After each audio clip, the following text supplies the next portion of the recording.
नमस्कार मित्रांनो, मोरेटीज या यूट्यूब चॅनलवर आपलं सर्वांचं स्वागत आहे. मित्रांनो, बेस्ट बृहन्मुंबई महानगरपालिकेमध्ये वाहक या पदासाठी भरपूर अशा जागा निघालेल्या आहेत.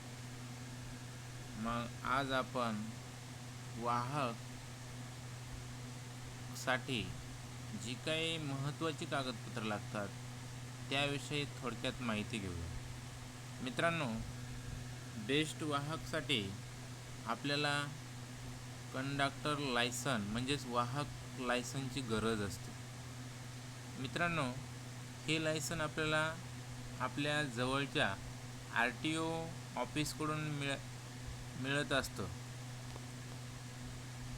तुम्हाला ते लायसन कशा पद्धतीने घ्यायचं याविषयी आपल्या यूट्यूब चॅनलवर देखील व्हिडिओ अपलोड केलेला आहे, आपण तो बघू शकता. तत्पूर्वी मित्रांनो, आपण ते लायसन आणि बॅच बिल्ला याविषयी आपण थोडक्यात माहिती बघणार आहोत. मित्रांनो, कंडक्टरसाठी आपल्याला जे काही लायसन आणि बॅच बिल्ला लागतो तो नेमका त्याच्यामध्ये फरक काय आहे, या फरकाविषयीच आपण या आजच्या व्हिडिओमध्ये माहिती घेणार आहोत. मित्रांनो, आपल्याला RTO ऑफिसकडून जे काही कंडक्टरचं लायसन मिळतं ते लायसन आपल्याला या ठिकाणी उपलब्ध झालेलं आहे आणि मी ते तुम्हाला या ठिकाणी दाखवतो आहे.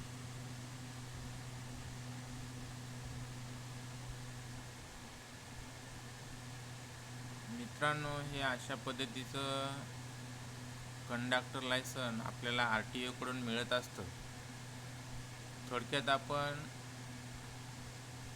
हे जे लायसन मिळालेलं आहे हे लायसन सायबर सुरक्षिततेच्या अनुषंगाने यातली काही माहिती आपण हाईड केलेली आहे, परंतु याचा जो काही इंटरफेस आहे हा अशा पद्धतीनं आहे. बघा, सुरुवातीला फ्रॉम लायसन कंडक्टर आहे आणि या ठिकाणी तुम्हाला बघा, जवळ घेऊन मला दिसतं का बघा, सुरुवातीला दिलेला आहे कंडक्टर लायसन्स नंबर. बघा, इथे सुरुवातीला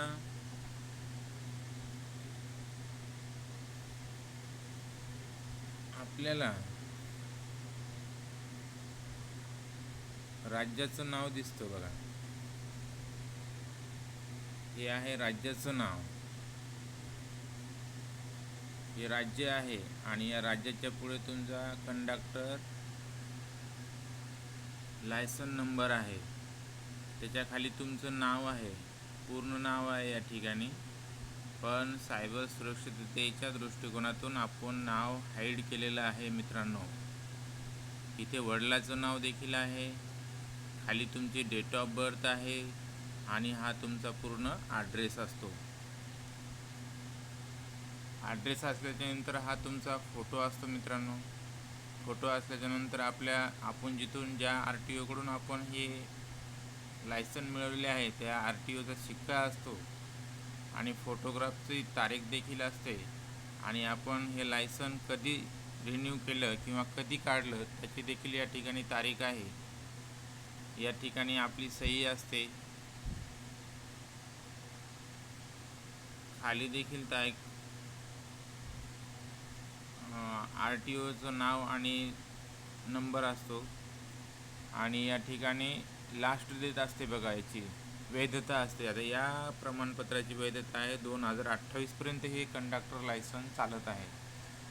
मित्रांनो, हे अशा पद्धतीचा कंडक्टर लायसनचा इंटरफेस असतो.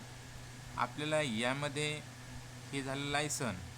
आता प्रश्न पडतो, बॅच बिल्ला म्हणजे नेमका काय? याच्यामध्ये बॅच बिल्ला नाही, आता RTOमध्ये बॅच बिल्ला देणं बंद केलेलं आहे. मग आता काय करायचं? बॅच बिल्ला तर आपल्याला RTOकडून मिळत नाही, मग आपल्याला हे लायसन मिळतं. हे जे लायसन मिळालेलं आहे याच्यामध्ये एक नंबर आहे बघा, या लायसनमध्ये एक नंबर आहे, लायसन नंबर. ठीक आहे, दिसतो या ठिकाणी हा पहिलाच नंबर आहे सुरुवातीला. याच लायसनला बॅच असं म्हणतात. हा जो नंबर आहे ना, हा एवढा, हा बॅच म्हणलं, याच नंबरला बॅच असे म्हणतात. परंतु आपण ड्युटी करताना